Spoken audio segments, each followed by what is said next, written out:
ए बाबू, उमेश गाजीपुरिया जी के देखरेख में उजाला फिल्म के सौजन्य से हम गायक कलाकार सतीश चंद्र यादव एवं साथी के स्वर में आप लोग बिरहा सुनत हवा। एक गीत का शीर्षक बा कुमाता का राज। आखिर सवाल उठता है कि माता कुमाता नहीं होती, पुत्र कपूत भले हो जाता है। लेकिन आज इस विश्वास के आंचल पर दाग लग गई, जिसका नाम देना पड़ा कुमाता का राज। आखिर माता कुमाता कैसे हुई? 4 लाइन भूमिका में बात लिखल गई। कैसे?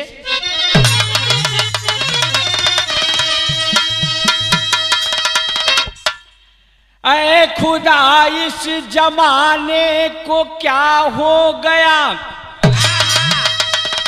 इतना दौलत से दीदार क्यों हो रहा है। सुख की चाहत में इंसान क्यों दुष्कर्म करता, वसूल इंसानियत का वो क्यों खो रहा है। सिसकती धराया जय अपकर्म से, अरे पाप का बीज बोकर वो क्यों रो रहा है। होती अनहोनी मालिक क्या मंजूर है, पूत माता का रिश्ता दफन हो रहा है।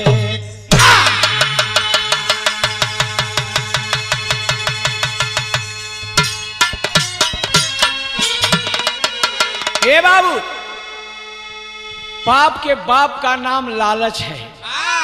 आ लालच आजकल केतका बा, कितना पैसा कमा लेती। भले लोगन की इंसानियत का सौदा होके आबरू उठ जाओ, लेकिन पैसा चाहिए। तो देखें, ठीक है, शायर ने कहा है कि पैसा खुदा नहीं है, खुदा की कसम खुदा से कम भी नहीं है। तो देखें बाबू, पैसा ठीक है, हम उसको मानते हैं, कीमत देते हैं, लेकिन जिस दिन मानव धर्म का विश्वास उठ जाएगा तो सब कुछ बेकार हो जाएगा। यही से कवि के कहे पड़ल गजल के लाइन में,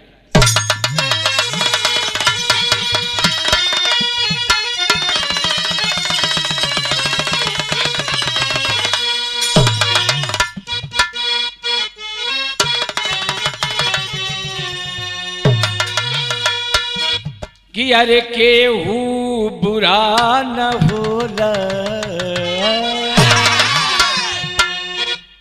केहू बुरा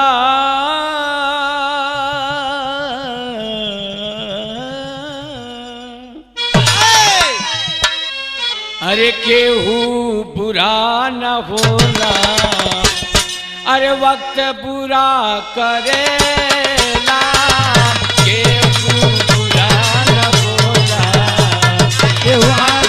बुरा करेला, केहू बुरा न बोला।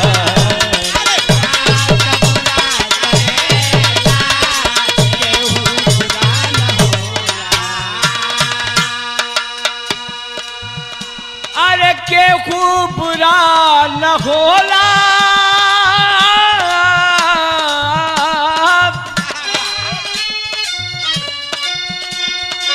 केहू बुरा न भोला यारो, वक्त बुरा करेला हो।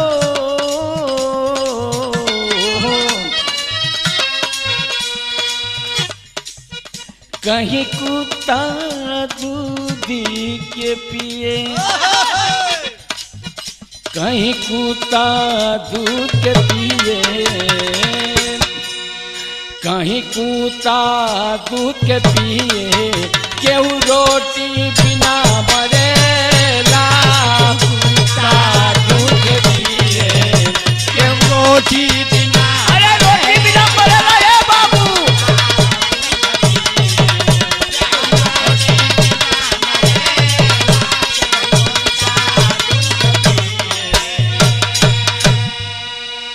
गाना के भाव में कहल गई कैसे कि न पैसा काम आई, न पैसा काम आई, जब आबरू उठ जाए, जब पैसा काम आई, जब आबरू उठ जाए, पैसा काम आई,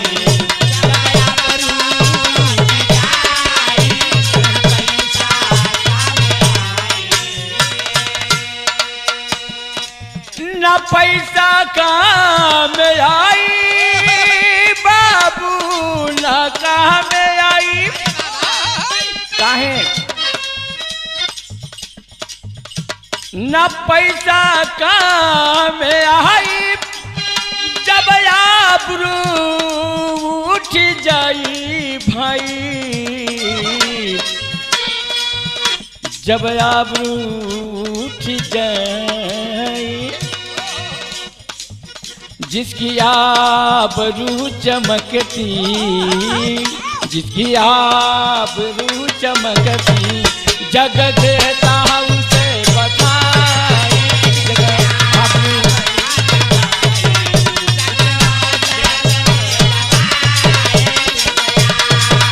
सही है यारों।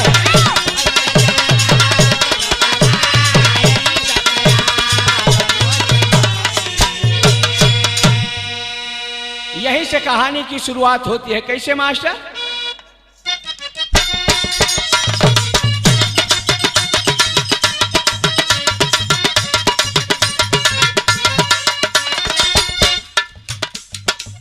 घृणा होती आज, घृणा होती आज बदफरोश जमाने से, घृणा होती आज बदफरोश जमाने से, आबरू मिले नगर क्या फायदा धन कमाने से।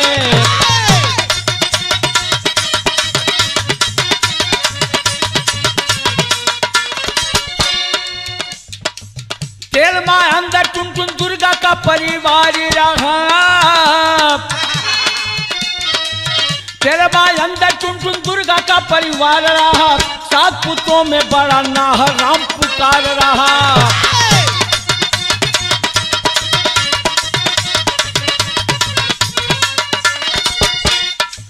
22 वर्षीय पुकार, 22 वर्षीय पुकार नित्य सियर जाता था, 22 वर्षीय पुकार नित्य सियर जाता था, परिवार के पालन हेतु गाड़ी वह चलाता था।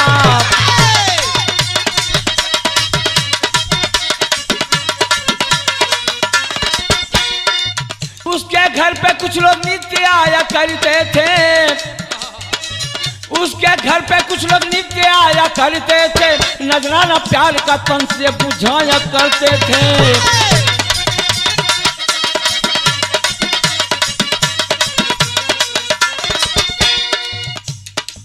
पुकार की नजर पड़ी,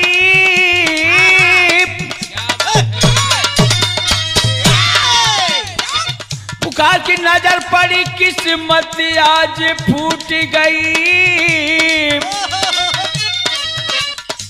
पुकार की नजर पड़ी, किस्मत आज फूट गई, माँ को मना किया आबरू घर से लूट गई।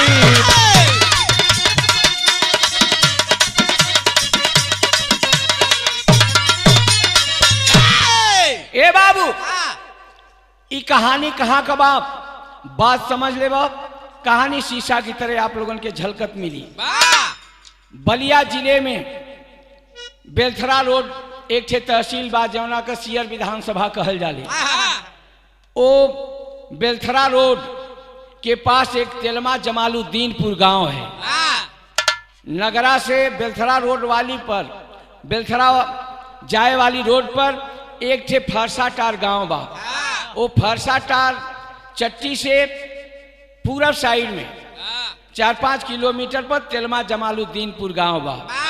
वो तेलमा जमालुद्दीनपुर गांव का टुनटुन राम रहत रहलन, उनकर पत्नी रहली दुर्गावती, जिनके दुर्गा दुर्गा लोग कहत रहलन। उनकर 7 ठे पुत्र रहलन।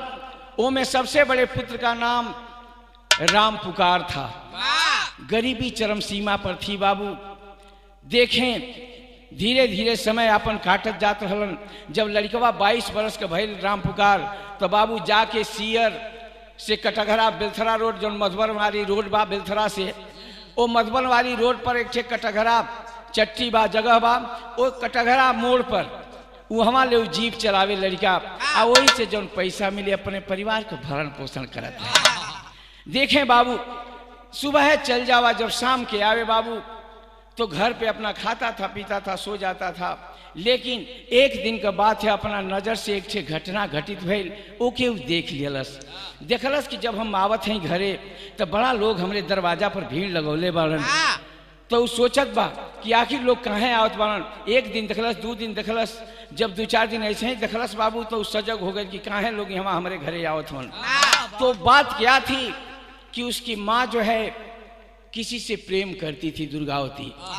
आज जब वो लड़कवा अपनी आंखी से देख लियलस तो उसको सदमा लगा। सोचे लागल कलश की हमार महतारी के अपने आबरू का, हमन की आबरू का ख्याल ना बा, लेकिन केहू से कहत ना बा। अपने मनवा में सोच के बाबू एक दिन अपने महतारी से अकेले कहलस का वह गीत लग गई।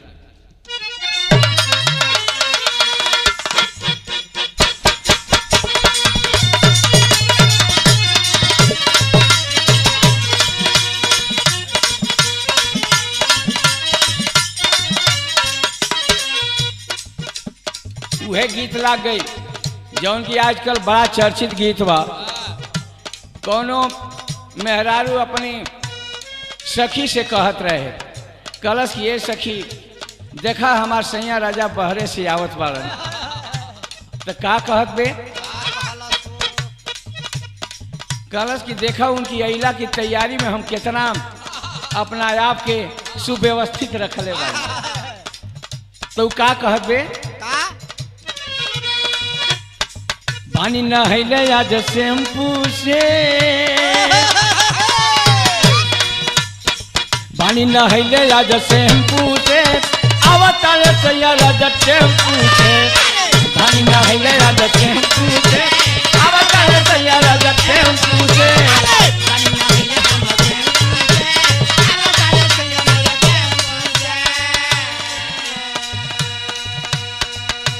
लेकिन एहू से बहुत पहले ये गीत पुरान हो गई, बहुत पहले गावल जात रहे। का गावल जात रहे?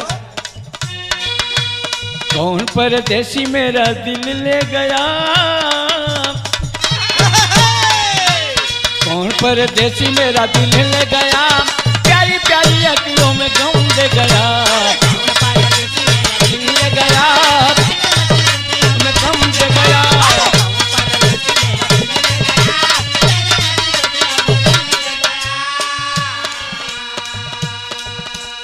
ईश्वर में लड़कवा अपने मतारी से राम पुकार कहलस। का कहलस? जिंदगी जियल माई तू सवार करेलू, जिंदगी जियल माई तू सवार करेलू, बनल इज्जतिया बेकार करेलू।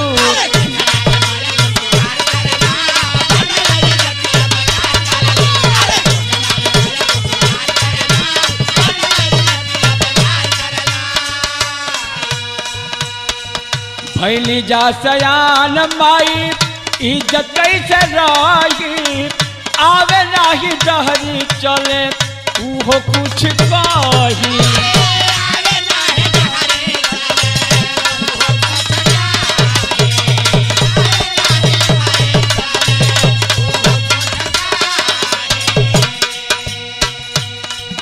कलश किए माई जेवना का पानी छुए ढंग ना हो तो वो कुछ कह दे। तो ऐसे इज्जत से बढ़ के कोनो चीज ना हो खेले। भले गरीब बानी जा लेकिन हमन का इज्जत गरीब ना बा। बच्चवन का जिंदगी अन्हार करेलू, बच्चवन का जिंदगी अन्हार करेलू, बनल इज्जतिया बेकार करेलू। बच्चवन का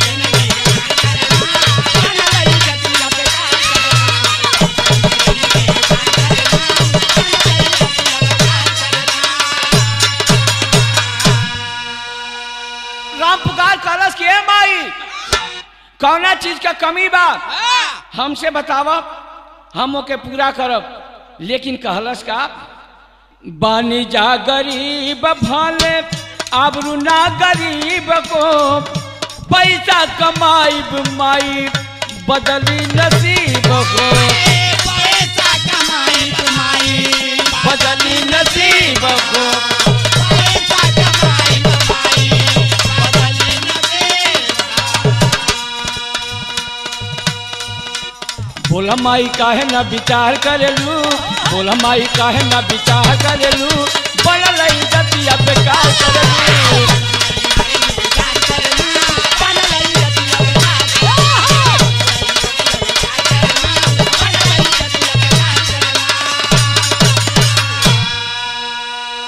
ए बाबू केतनो कहे मतारी के समझौलस, लेकिन कलश के रे 3 दिन का लौंडा तू हमें के समझावे वाला हो गए। कब सियार जमना कम माँ का बदली देखना तू का जानबे, कैसे घर का इज्जत हो तू ही ढेर इज्जत जानत हवे। देखलस कि मतारी पर हमार कोनो बस ना चली, तो बाबू एक काम किया, मन में जिद ठान लिया और किया क्या, दोहा में बात कहल गई कि लोक लाज के डर से घर को छोड़ा राम पुकार, अब प्रतिदिन जीप चलाता रहता, कटघरा मोड़ मधार।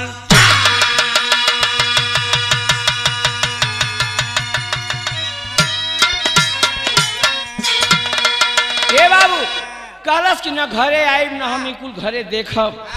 चला गया आ कटघरा मोड़ जाके रहे लागल, वहाँ में ओकरे फुआ के घर रहल, वहाँ में जाके रहत रहे, आपन जीप चलावे पैसा कमावे। बाबू धीरे धीरे कुछ दिन बीतल, भइल का उहे गीत लाग गई।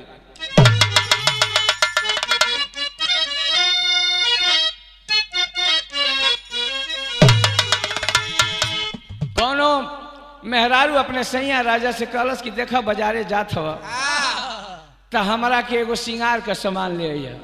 सिंगार कहलस कि भाई देख, हम सोच साज आदमी, हम सिंगार का हाल ना जानी ला, अब तू कुछ हो मांगबू तो हम का लेके देख, जा पैसा ले ला तू वहीं कीन ले। कहलस कि अरे जी सुनी ना अपना लिया सकत थूथी ले ले, थूथी हो।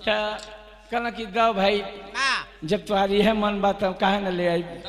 तो बेचारा हार मान के कहलस कि भाई सब कुछ तोहार हम करत हन, तू हमारे एगो काम ना कर सकत हो। कहना काहे न करब, कहलस का मेहरारू कहलस ले आओ के भाई।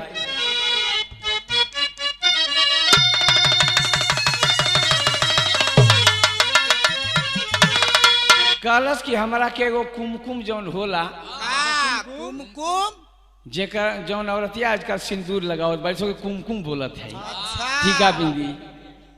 तो बेचारा कहलस का कहलस कि सुन गोरिया अरे बारी धनिया, अरे ले ले आई बसो के कुमकुमा गोरी, दे जाए गोपोना बेट कुमा गोरी।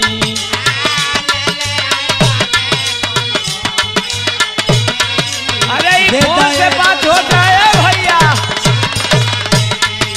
ले ले आई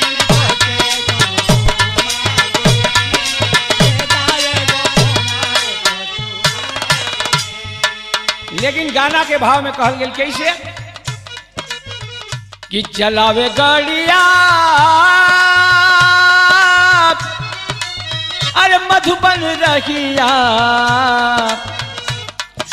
गाड़िया चलावे मगर प्यार हो गई, कटघरा हर जन लड़की से दीदार हो गई, गाड़िया चलावे मगर प्यार हो गई।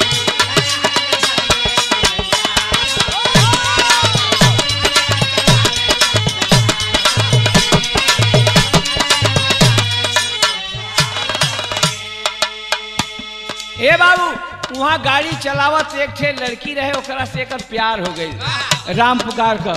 आ जब प्यार हो गई तो दोनों एक दूसरा के देखला बिना चैन ना पड़े। हुआ क्या, वो लड़किया से लड़कवा कहलस का कहलस कोर्टवा में शादी कई के घर ले जाई, गोदी तोहर भरी दिल के सपना सजाई।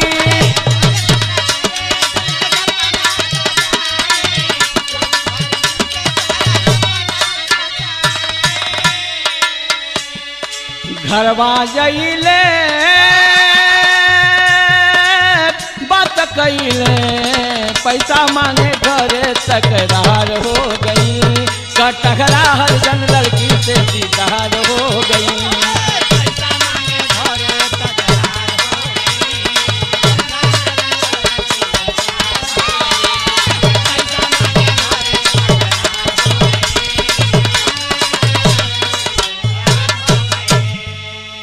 ए बाबू गईल कलश की देखा तो से कोर्ट में हम शादी करब, तू बेफिक्र रह, वो तैयार इहो तैयार।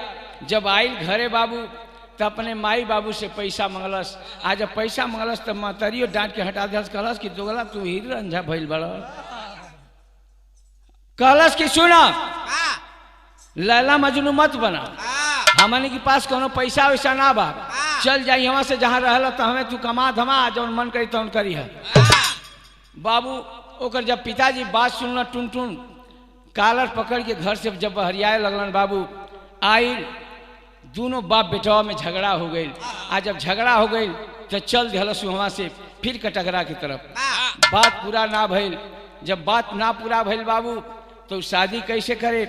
देखें धीरे धीरे कुछ दिन बीतल, परिवार में मतभेद होखे लागल, सब विचार करे लागल कि राम पुकार बड़ लड़का बा, एकर ऐसन बुद्धि विचार बदल गेल कि एक पैसा देत ना बा। तब बाबू एक ठे काम कैलन का उहे गीत लाग गए। पहले फिल्म का गीत गावल जाओ, कैसे फिल्म का गीत है। डम डम डिगा डिगा मौसम डिगा डिगा,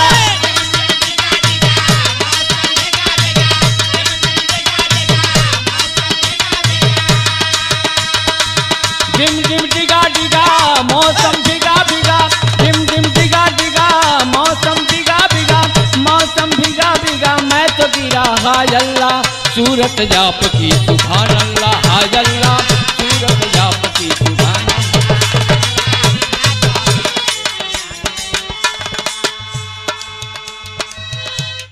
लेकिन गाना के भाव में कहल गई कैसे। मामा सम बिहारी अले योजना बनाई गई,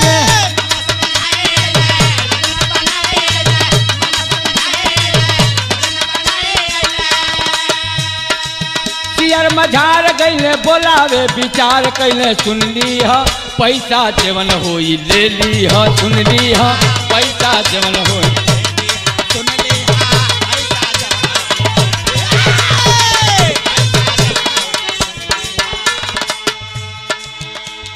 ए बाबू जौन लड़का का मामा रहलन राम पुकार, ये सब घर परिवार का लोग बोलौलन आ कहलन कि ए श्याम बिहारी जा, जौन उनकर बहन रहली दुर्गा, वो लड़का का मामा श्याम बिहारी गईलन बाबू ओके मनावे खातिर। अब मनौलन का कहलन कि ए भाई काहे तू खिसियाल हो, तो के पैसा चाहिए, चल हम देते हैं पैसा, पैसा तो धैल बा घर में।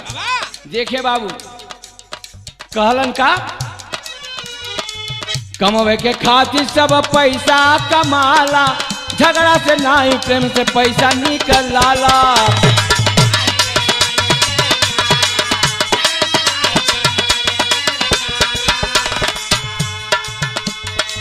पुकार के लिए आया गए सही समझाया ध्यान,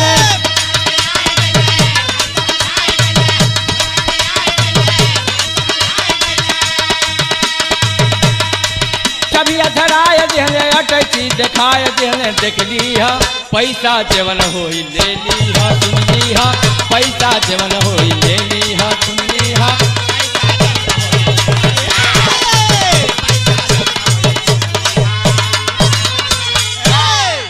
ए बाबू कारण की चला प्रेम से कोनो बात कहब तो सब चीज का समाधान हो जाई। देखें घरे लिया गेलन बाबू, आ जब लिया गेलन कहलन कि ला है अटैची का चाबी बा, आ तू चाबी से खोल के अपन पैसा ले लिया जितनी मन करी, हम पैसा ले आए। देखे बाबू हुआ क्या, वह खुश होकर के गया मामा के साथ। आज जब गई बा बाबू फिर तेलमा में, तेलमा जमालुद्दीनपुर पहुंचा है। जब अपने घर का दरवाजा खुला है तो हुआ क्या, वह गीत लग गई।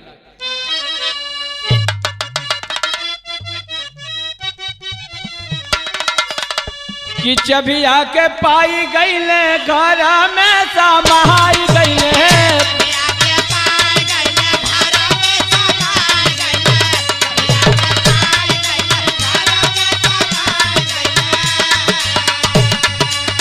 चबिया के पाए गईले घर में समाए गईले, पुकारा का फूटल की चमतिया, हाय रे विपतिया।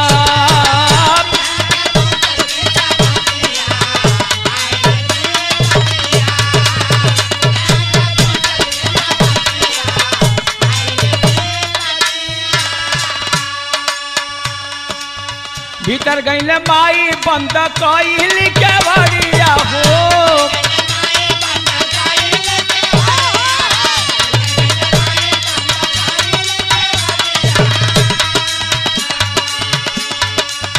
घरवा के बूढ़ी बैठल रहली दुआरिया हो।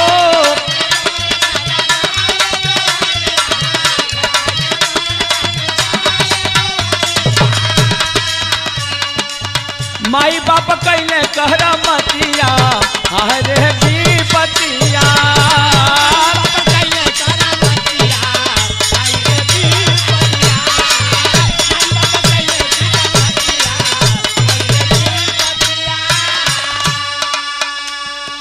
हे बाबू चाबी तो पकड़ा दिए, आज घरे में खोल के भीतर घर में गईलन बाबू, तो उनका बुढ़िया माई जौन रहनी दुआरिये पर बैठल रहनी दादी वो लड़का का। जब भीतर प्रवेश कैलन तो पीछे से मामा भी प्रवेश कैलन। जब वो अंदर घुसा लड़का, महतारियों प्रवेश कैलस, ओकर बाबूजियो प्रवेश कैलन, सब एक साथे ओकरा पीछे पीछे घर में भीतर घुस गेलन। जब भीतर घुस गेलन बाबू, देखे बाबू, कहा जाता है कि जब समय चूक जाता है, आदमी जब विपत्ति आती है तो सारी बुद्धि फेल मार जाती है। तो जो ही वो भीतर घुसा, ये लोग अपना श्याम बिहारी और टुनटुन और दुर्गा एक आदमी और रहल, ये लोग चारों लोग घुसे और भीतर से सिटकिनी बंद कर दिए। बूढ़ी माई वो दरवाजा के बाहर रह गई नहीं। जब वो भीतर लड़का पड़ा बाबू, तो चट से वो लड़का पर वार कैलन। जब वार कैलन तो भैल का वह विदेशिया के लाइन में कहे के पड़ल, कैसे?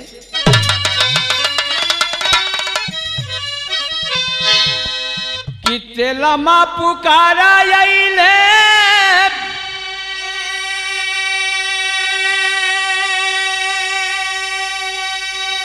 गईले घर के भीतरावा हो,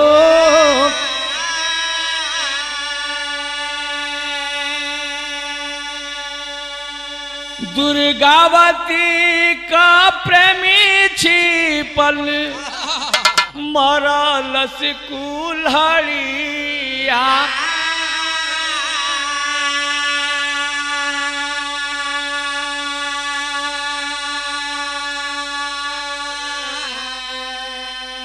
तबले माई बाप मामा मिल के पटकी दिहले,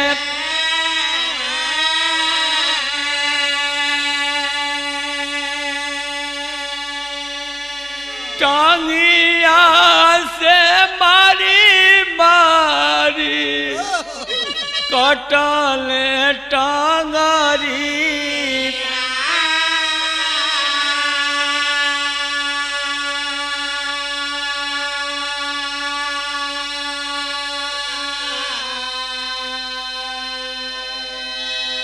धरती पर गिरल छटपाप,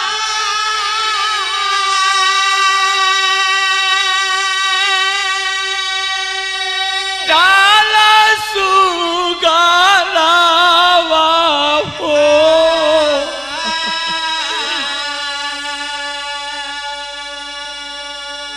सीनावा पर कूदे मारे, प्रेमी सजना।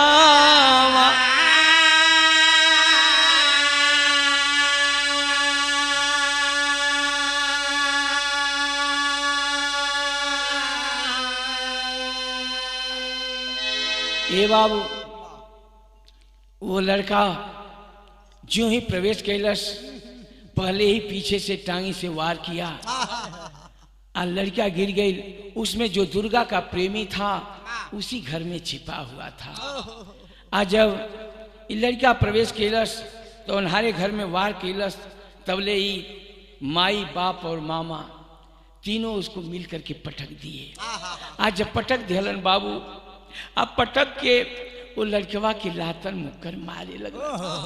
लड़का छटपटात बा, एक थोड़ा ओकर मुंह मून के आ ओकरे पैर के काटे शुरू कर दिया।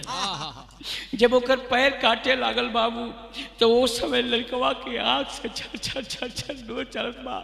रो के अपने बाबू से अपने मतारी से हाथ जोड़ के कहलस कि ए पापा ए बाबूजी हमके छोड़ द, हम चल जाए, हम घर से बाहर कहीं चल जाए, लेकिन हमके छोड़ द, हमके मत मारा, हमके कोनो चीज का जरूरत ना बा।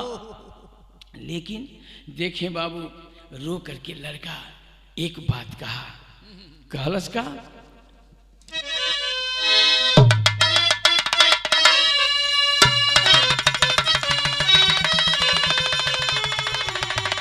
कहलस कि अरे छोड़ी दा बाबू चली जाई, आर छोड़ी दा बाबू चली जाई, छोड़ी के नगरिया हो चली जाई।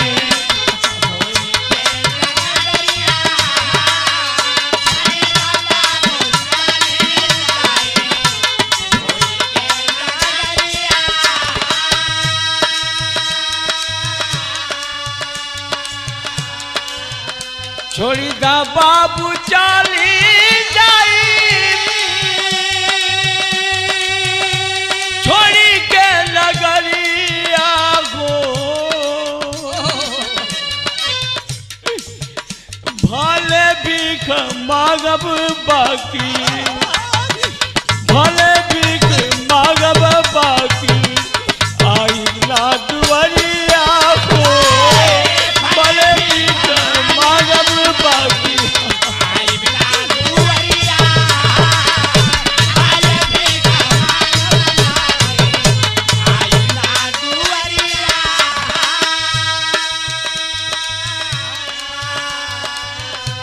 जिंदगी रही ता बहुत पैसा कमाई बहो, जिंदगी रही ता बहुत पैसा कमाई, जिंदगी रही ता बहुत पैसा कमाई। हाथ जल काटा बाबू, हाथ जानी काटा बाबू, कैसे हम खाई बहो, जानी काटा बाबू, कैसे हम खाई, जानी काटा बाबू, कैसे हम खाई। छोड़ा दे मामा तोहरो, छोड़ा दे मामा तोहरो, परिना परैया गो, छोड़ा दे मामा तोहरो, परिना परैया, छोड़ा दे मामा तोहरो, परिना परैया।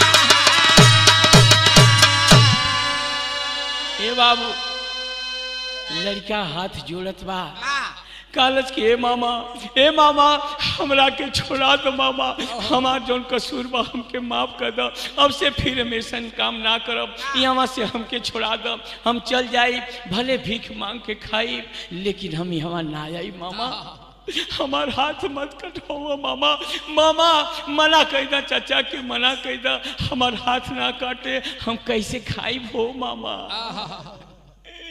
ए बाबू रोता बिलखता रह गया।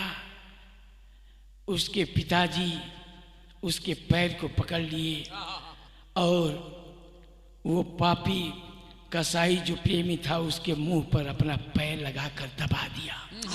दबावत बा बाबू वो समय देखलस कि अभी छटपटात बा, तब बाबू हंसुआ उठा ले सोकर मतारी। हंसुआ उठा के बाबू पहुंच गया, लड़के की कनपट्टी दबी है, दबल में बाबू मुंह से खून गिरा था, लेकिन वो नीच पापनी कैलस का बाबू। कैली कमन का सूरा तोहार हो माई हंसुआ चलावेलू, कैली कमन का सूरा तोहार हो माई हंसुआ चलावेलू।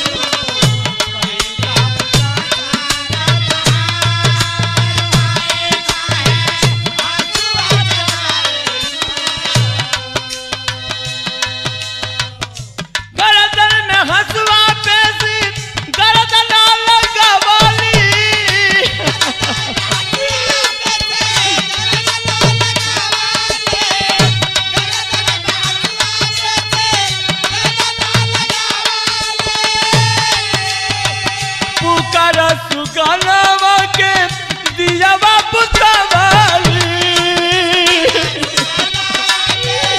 दिया बाबू सवाली हो।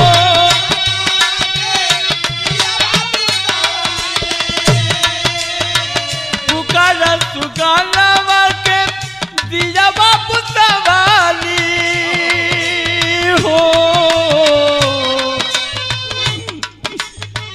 टूटी गई लेकिया के तार को माई हंसुआ चलावेली, टूटी गई लेकिया के तार।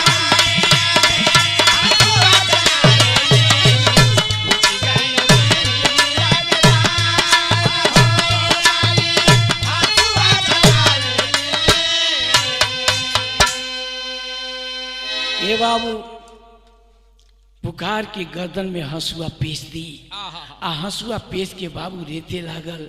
आ जब रेते लागल लड़का का सिर धड़ से अलग हो गए, हो गए बाबू। लड़का तो इस दुनिया को छोड़कर चल बसा। बारी दुनिया अब बारी मतारी। यही से कहा जाला बाबू कि दुनिया में सब कुछ का साथ पुरा दे आदमी, लेकिन मतारी का साथ केहू ना पुराई। आज जब मतारी के दामन में ऐसा विचार ओकरे मन में अगर आ जाई बाबू, तो ओकरे दामन का कीमत का रह जाई। ऐसे बाबू खून से लथपथ कमरा था, कवि को लिखना पड़ा इस दशा को देखकर टेरी के बात में।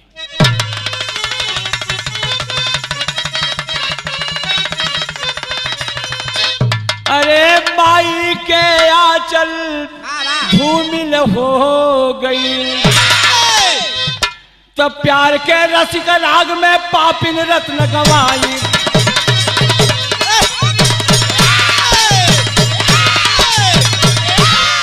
ये बाबू इतना जब धाए धाए के और आवाज भइल तो बुढ़िया कर ही क्या सकती थी।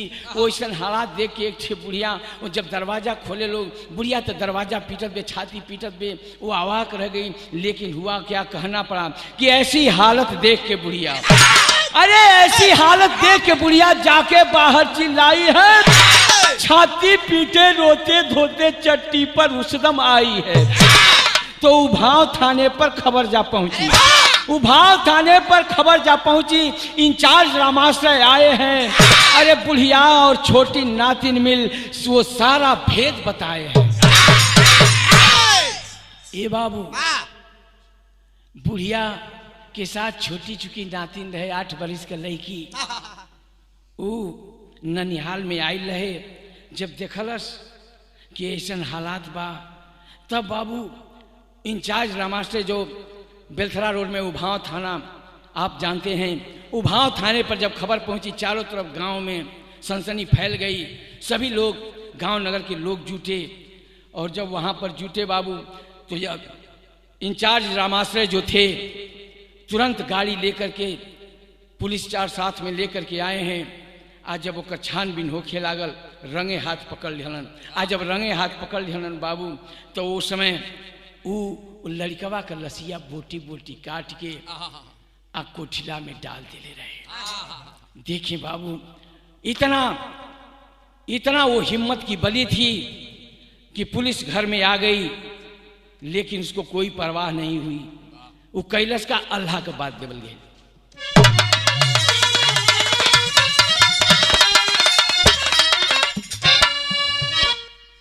कि हाय राम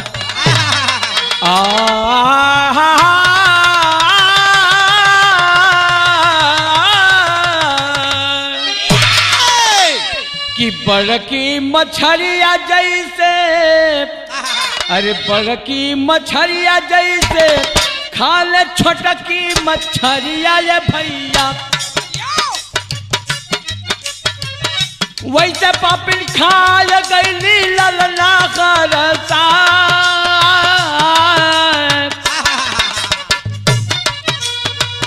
वैसे लालनवा माँ के माई माई कहिए हो भैया,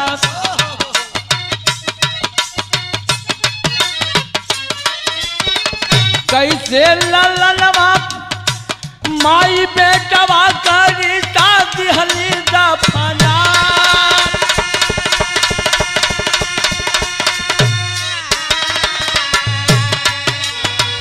जनली दूर गावती सब गाँव जुट गई भैया,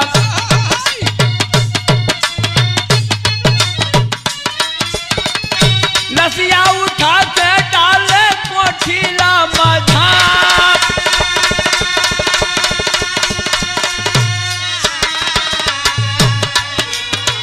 सुन के आवाज सोचे काफी दूर चलिया ये भैया,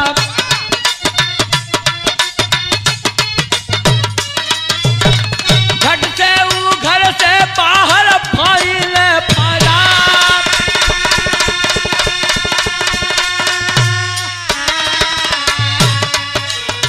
ललना के खुनवा हरी या में बंद कैलिए भैया,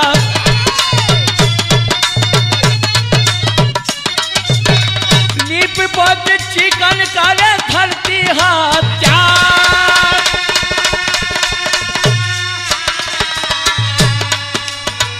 पुलिस के पिछाहट जब पड़ते निखरिया ये भैया,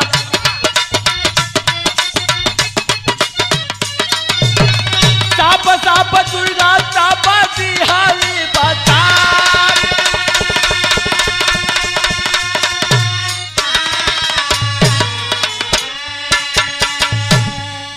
ए बाबू देखें, वो लड़कवा का खून काच के एक छहड़िया में बंद कैलस। बारी मतारी, कितना बड़ा तेरा पत्थर का कलेजा है। आज लोग, गांव का लोग, नगर का देख के हैरान बनन की बतावा हो एक मतारी है बा।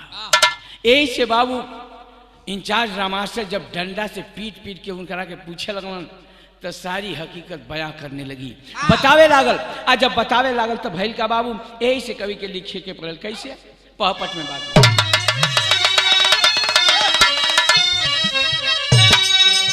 कि भैया ऐसन दुनिया में जब माई हुई है तो कैसे बचावन का पालन और पोसाई हुई है।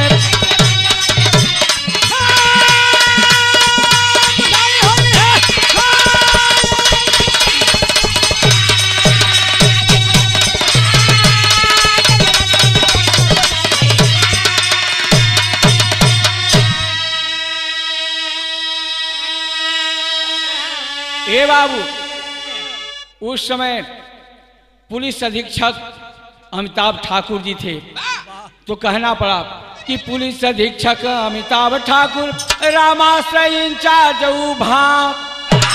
आदि मिश्रा क्रोध में बोले, अरे पापिन कैसा जिस्म प्रभाव हो।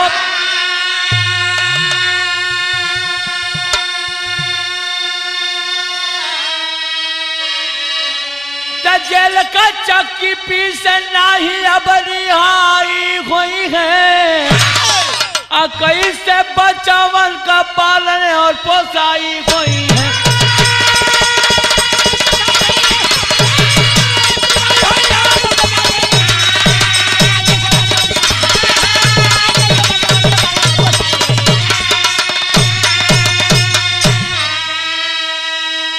बाबू, आज उस दुर्गावती को जेल के कटघरे में डाले, उसके मामा सब लोग जेल में गए, रंगे हाथ पकड़े गए, वो सारी बयां करती गई। आज जब जेल में गए लोग तो ऐसे कवि के लिखे के पर अफसोस के साथ कि माता पुत्र का तोड़ी रिश्ता, रिश्ते पे कफन चढ़ाई, अरे माँ बेटे काया चल धूमिल कर दिया जग कसाई, दयानाथ बचवन का केवल माँ सहाय कोई है, कैसे बचवन का पालन और पोसाई कोई है।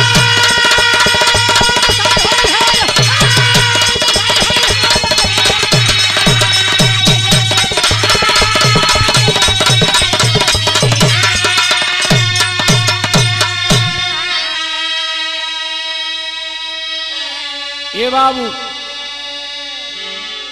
आखिर मां से बेटे का विश्वास टूट गया। हम बतौनी कि मां अगर कुमाता बनी तो इसका चहेता बनी, मोहब्बत की आग में माता के पवित्र दामन को उसने धूमिल कर दिया। आज औलाद को सोचने पर मजबूर कर दिया कि इस मां से बड़ा इस धरती पर कोई सहारा नहीं पैदा होता। दुनिया में सारी चीजों का कर्ज पूरा हो सकता है, लेकिन मां का कर्ज जीवन में पूरा नहीं हो सकता।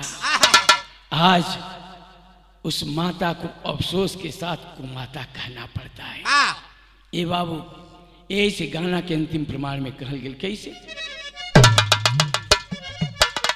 कि जय जयकार जद्दू हबीबुल्ला शिवनाथ की फुलवारी,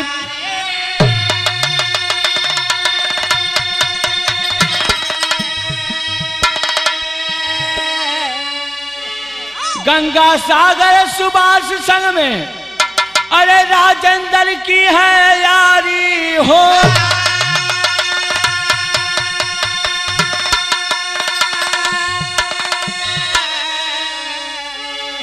अरे बाई का आंचल धूमिल हो गई, लिखते सती चंद दिल घटना दिया दुखाई हो।